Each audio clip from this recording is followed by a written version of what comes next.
I'm just going to show you the main settings I use for the RX100. Been using this camera for a few years now, and I use it in manual mode. So the first thing I do is set to M on the top, and that's manual mode. And then I'll take you through some of the menu settings. So image size, I use the largest setting, which is 20 meg. And then aspect ratio, I do change 16:9 because I do a lot of video. And I like to use stills in 16:9 as well to get used to the format. But the great thing is you've got 1:1 and you've got 4:3 with this camera. So 3:2 is standard, which is the equivalent of a full frame sensor shape or an APS-C type sensor shape. Sorry, AP, yeah, 3:2, and then 4/3 obviously is Olympus, Panasonic, that sort of sensor shape. So aspect ratio, I'll show you later on that I've assigned aspect ratio to the function button, but mainly I leave it on 3:2. Quality is RAW plus JPEG, so I get a large JPEG and a RAW file. Drive mode is, let's have a look. Drive mode will be just straightforward single. That's been changed because I've been doing something else. So single shooting. Obviously you can have continuous shooting. You can have what you like in there. 10 seconds, and you've got these modes which I've never really used that much, but have a look in there and you'll see some useful stuff. Bracketing as well. But I use it in single. I use it very simply, this camera, because it's really fast single shot. So great for street photography. So the flash I have off, flash off, because I don't like that obviously flashing around, but if I was to use off camera flash with it, then I could use this to signal the flash, but I use that in the off. Single shot AF, as I said, so you can change your focus modes. You can look into this, but I've just found that it's so fast anyway.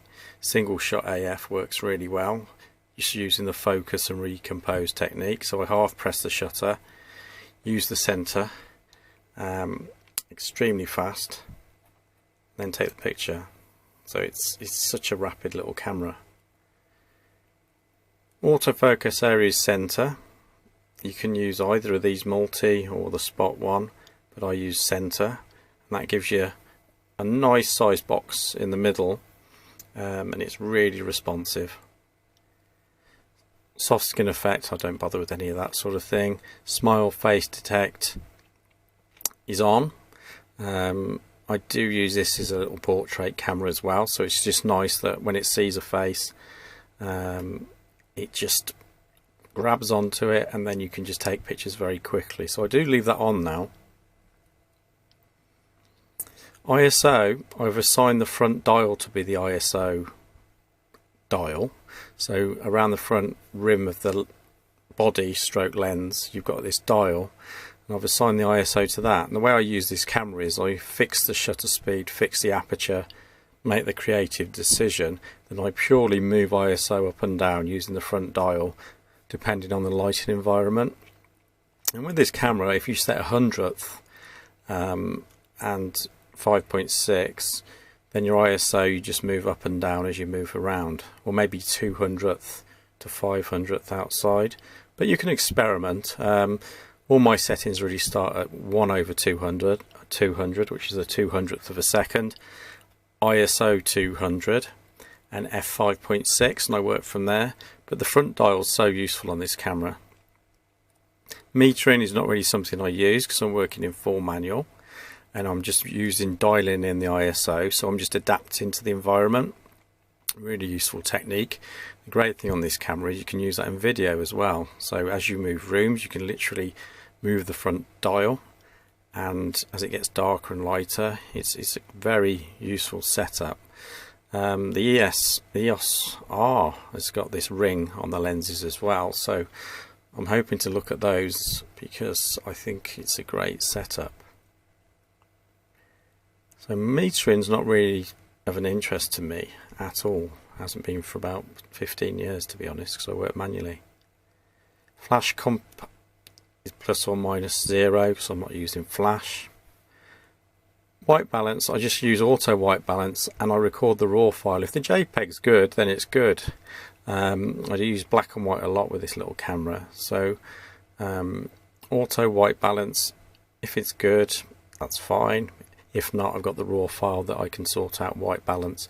Because it's such a fast camera to use, I don't really want to think about doing white balance readings with this camera, because it's mainly used out and about, snaps I call them.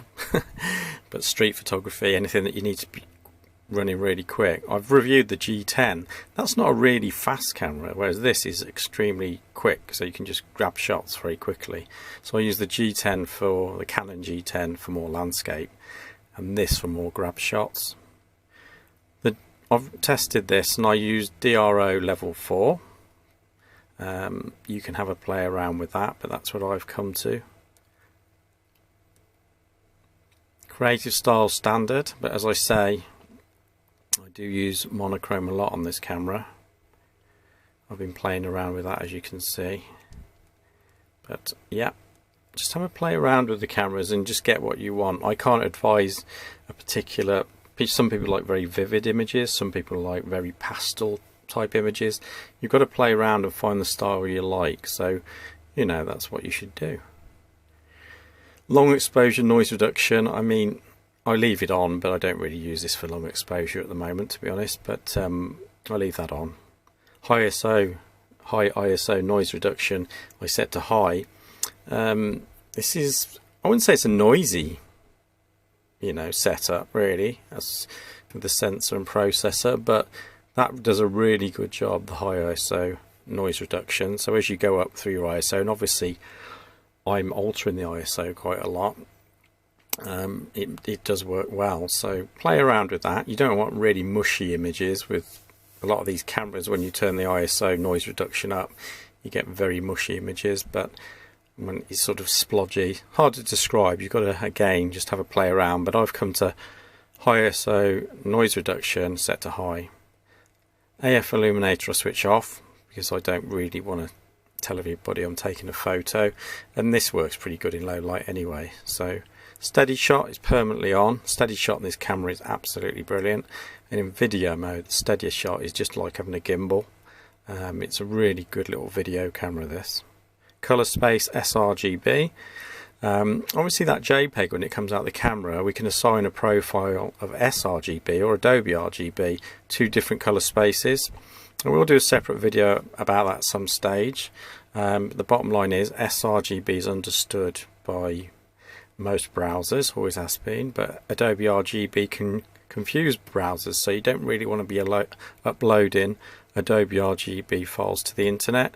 sRGB is pretty much an industry standard across, I would say, semi-professional stroke amateur print labs, if you like. And online stuff. Adobe RGB is more for your professional physical printer, somebody who's got their own large format printer. They might ask for an Adobe RGB, or better still, give them the raw file and let them assign the profile and work it out for you. So having somebody to print your work is a really good idea. So shooting tips list, I'll let you go and have a look at that one. I don't, you know, not being arrogant, but I don't really need the tips from there, but it's actually extremely good. If you go in there, there's some good stuff, so I would advise going to have a look. It teaches you a lot of different things.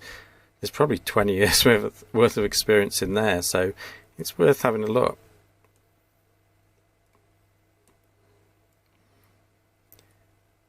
So file format is MP4 for the videos on this. Record settings 12 meg. Image size dual record, don't worry too much about these. This is more for stills. Steady shot is active, that's really important. And have a go with the videos with this camera. I make black and white videos. It's really, really good and so smooth. Audio recording, it's a good little mic on this camera as well. So noise reduction on the win there you can use. Red eye reduction on, even though I don't use flash. As I say, that's why it's on. I don't really use it. But grid line off, auto review off, because I want a nice fast camera that just take photos and just carry on. You haven't really got time to view the images on this one when I'm using it, because you know it's got to be quick and then move on. So you've got peaking as well if you want to use your manual focus. Control ring, there you go. So I use ISO, so you can assign the control ring at the front to almost anything, but I use it as ISO. Control ring display, if you click it on and then we go over, turn the ring, it will, that is the display it's on about, so you know which ISO you're at. So if you don't like the noise of this camera over 800, you'll know it's there, but to be honest with you, at the bottom it's telling you anyway, so I really leave that off. Function button, you can assign a function. Aspect ratio, as I say, is what I've done. So this function button here lets me change aspect ratio. That's the first on the list, so let's hit that. And that just allows you to move very quickly through aspect ratio, and you can, you know, if you suddenly want to start doing movies and want to visualize what it's going to look like, 16:9, very useful. So I use the function button again in black and white, you know, square images, very nice, but default back to 3:2.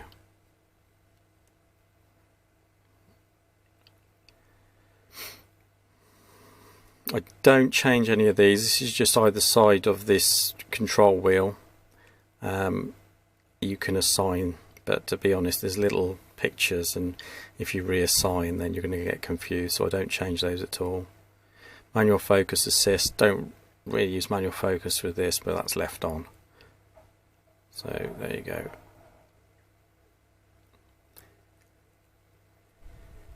So playback memory, you can have a look through there. Slideshow, won't go too much into that because that's not my main settings, but you can have a look through the playback and work that out for yourself. I don't change any of that really. Volume there if you want to play back your videos. And that's where format is, quite a way into the menu, which is a good thing. File number in series, I always want unique numbers, so I just let it carry on with the file number in. You can record in different folders, which is something to look at, because you end up with the movies in one folder and images in another. You can create folders. Display card space, useful, very good. Sony, they've got lots of little things they put in their cameras, and people complain about the menus, and to be honest, first time I saw one of these I thought it was a bit too much, and they've got even bigger now. But if you're willing to spend the time and really get into their cameras, they put a lot in them. It's all menu based, so that might annoy you, but you know, go slowly and just learn one step at a time. Date, time, setup, an area. Nearly there now. Menu start is always previous for me.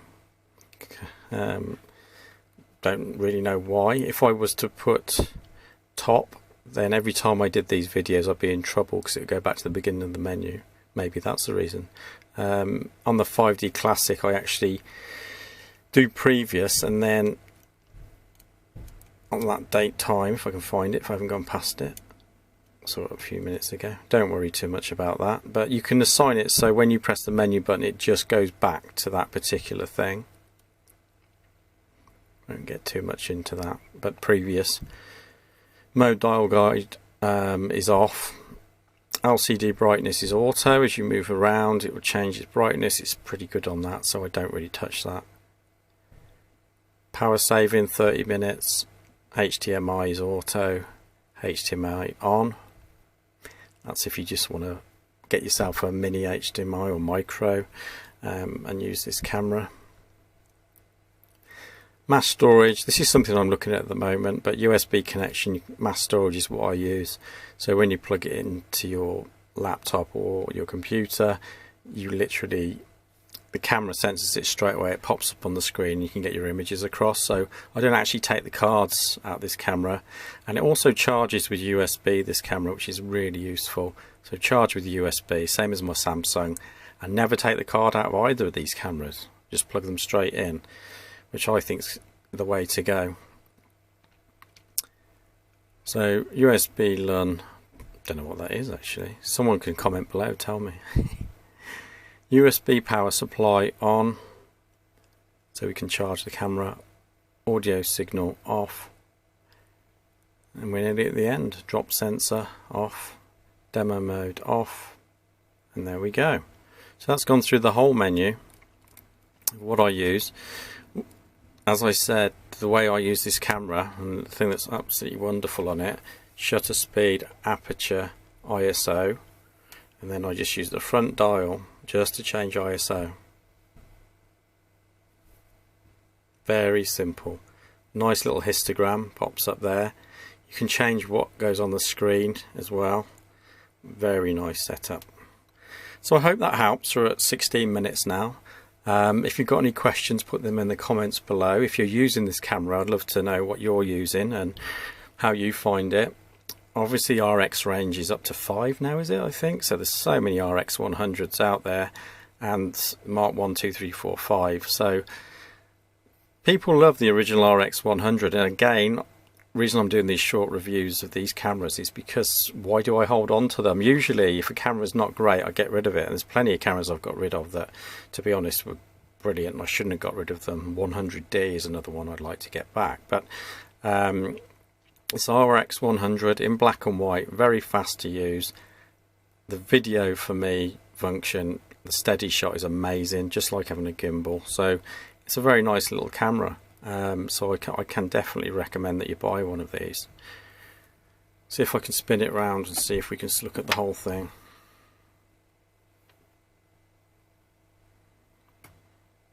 Very high quality little camera. So I hope that helps, and if you're getting an RX100, this one costs £25. They seem to have gone up actually, but hope you have some luck, and I'll see you again soon.